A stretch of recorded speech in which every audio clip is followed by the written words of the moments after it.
नमस्कार दोस्तों, इस वीडियो में हम कुछ क्वेश्चंस को देखेंगे।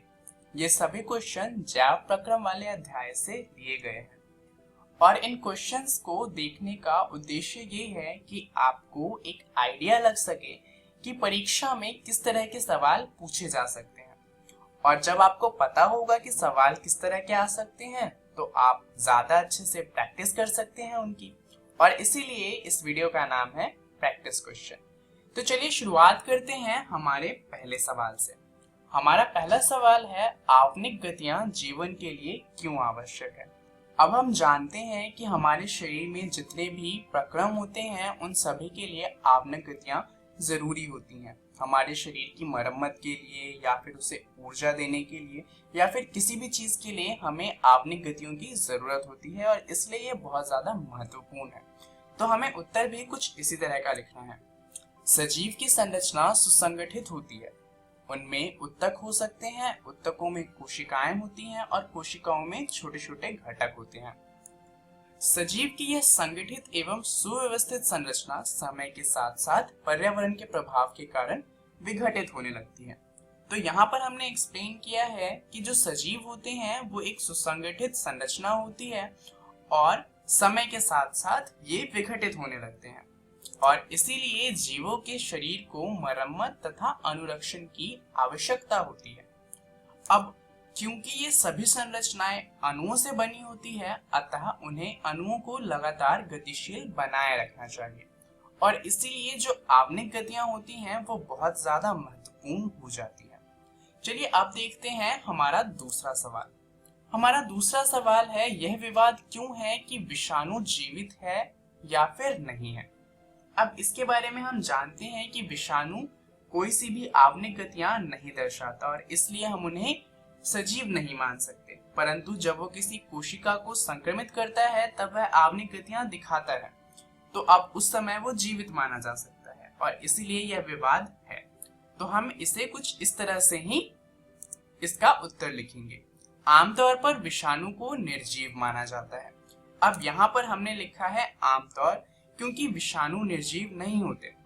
हम उन्हें निर्जीव मानते हैं क्योंकि वो आमतौर पर कोई से भी आवनिक गति को नहीं दर्शाता। अब वे इस अर्थ में जीवित हैं कि वे कार्बनिक पदार्थ हैं। जैसा कि हम जानते हैं, जैसे बाकी जीव कार्बन से बने होते हैं, उसी तरीके से जो विषाणु होते हैं वो भी कार्बन से बने होते हैं। तो इस अर्थ में तो वो जीवित हैं, लेकिन इस अर्थ में नहीं कि वे एक स्वतंत्र जीवित चीजें हैं, बिकॉज वो कोई सी भी आवनिक गति को नहीं दर्शाते और इसलिए वो सजीव नहीं माने जा सकते। होस्ट कोशिका के बाहर वे कार्य नहीं कर सकते। अब होस्ट कोशिका का मतलब होता है वो कोशिका जिसपे जो हमारा विषाणु है वो कब्जा कर चुका है। अब जब वो ऐसा करता है तब वह आवनिक गतियां शो करता है, परंतु जब वह ऐसा नहीं करता, जब वह अकेला होता है तो वो कोई सी भी आवनिक गतियां नहीं दर्शाता। तो इसीलिए ये कह सकते हैं कि होस्ट कोशिका के बाहर जो विषाणु है वो कार्य नहीं कर सकता। अब वास्तव में विषाणु के अंदर आवनिक गति तो नहीं होती जब तक वे किसी कोशिका को संक्रमित नहीं करते और इसी कारण यह विवाद बना हुआ है कि वास्तव में विषाणु जो है वो सजीव है या फिर नहीं है। तो चलिए देखते हैं कि अगला प्रश्न क्या है। तो अगला प्रश्न है, पोषण क्या होता है। अब हम जानते हैं कि यह चार बहुत ही ज्यादा महत्वपूर्ण जैव प्रक्रमों में से एक है। तो इसका उत्तर हम कुछ इस तरह से लिखेंगे। शरीर में क्रम की स्थिति के अनुरक्षण करने के लिए ऊर्जा की आवश्यकता होती है और वृद्धि, विकास, प्रोटीन संश्लेषण आदि में भी हमें बाहर से भी पदार्थों की आवश्यकता होती है। तो यहाँ पर हमने सबसे पहले बता दिया कि हमें आवश्यकता किन किन चीजों की होती है। पहले तो हमें ऊर्जा की आवश्यकता है, दूसरा वृद्धि, विकास और प्रोटीन संश्लेषण के लिए हमें बाहर से कुछ पदार्थ चाहिए। तो इसलिए जीवों के शरीर से बाहर से ऊर्जा के एक स्रोत, जिसे हम भोजन कहते हैं, को स्थानांतरित करने की एक प्रक्रिया होती है जिसे पोषण कहा जाता है। तो यहाँ हमने ये बताया कि हमें बाहर से कुछ चीजें चाहिए थी, तो शरीर के बाहर से उन ऊर्जा के स्रोतों को शरीर के अंदर स्थानांतरित करना ही पोषण कहलाता है। और यहाँ पर जो ये ऊर्जा के स्रोत हैं, इन्हें हम भोजन का नाम देते हैं। चलिए देखते हैं अगला प्रश्न क्या है। अगला प्रश्न है, अमीबा अपना भोजन कैसे प्राप्त करते हैं। अब हम जानते हैं कि अमीबा एक कोशिकीय जीव है जो अपने भोजन के पास जाता है, उसे चारों तरफ से घेरता है और उसके बाद उसे खा जाता है। तो हमें कुछ यही लिखना है। अमीबा कोशिकीय सतह से उंगली जैसे अस्थायी प्रवर्ध की मदद से भोजन को ग्रहण करता है। अब क्योंकि ऐसे सवाल जो हैं वहां पर डायग्राम्स बनाए जा सकते हैं, तो इसीलिए डायग्राम बना देने चाहिए। तो आप कुछ इस तरह के 4 डायग्राम बना सकते हैं जहां पर आप दिखा सकते हैं कि भोजन क्या है, उत्पाद कहाँ पर है और भोजन को खाद्य वृत्तिका में कैसे खाया गया है। इससे जो आपको नंबर मिलेंगे वो अच्छे नंबर मिलेंगे। तो यहाँ पर ये डायग्राम बनाने के बाद आप सवाल को ये लिख सकते हैं कि यह प्रवर्ध भोजन के कणों को घेर लेता है तथा संगलित होकर खाद्य वृत्तिका बनाता है।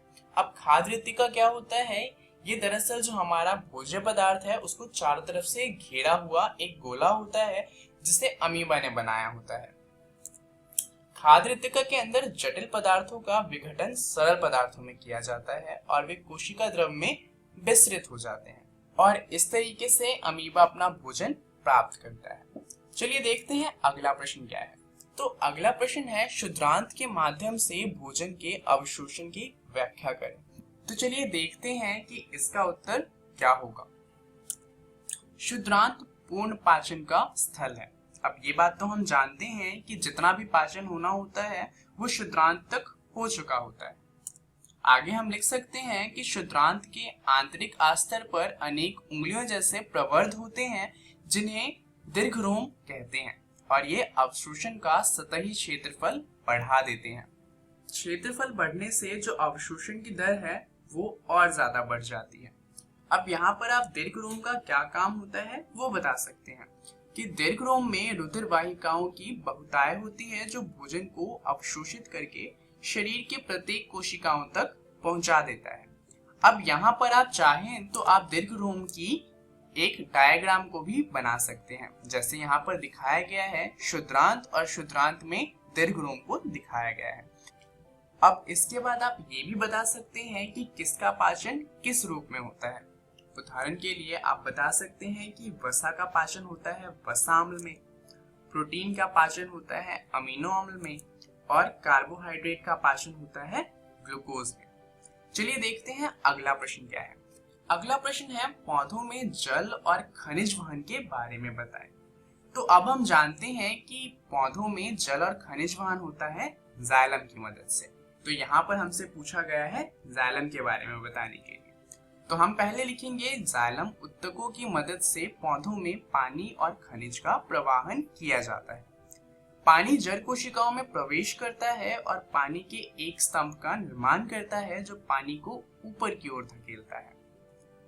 इसके अलावा रंध्र के माध्यम से पत्तियों द्वारा वाष्पोत्सर्जन यानी कि पानी का जो उत्सर्जन होता है उसकी वजह से भी पानी ऊपर की ओर खींचता है। तो ये 3 तरीके हैं जिसकी वजह से जो पौधे हैं वो जल और खनिज को अपनी पत्तियों तक पहुंचा पाते हैं। तो ये थे कुछ सवाल जिस तरह के सवाल आपके एग्जाम में पूछे जा सकते हैं। तो आप इन सवालों की और ऐसे और सवालों की प्रैक्टिस कीजिएगा जिससे आपके एग्जाम में और अच्छे नंबर आ सके। इस वीडियो के लिए इतना ही। धन्यवाद।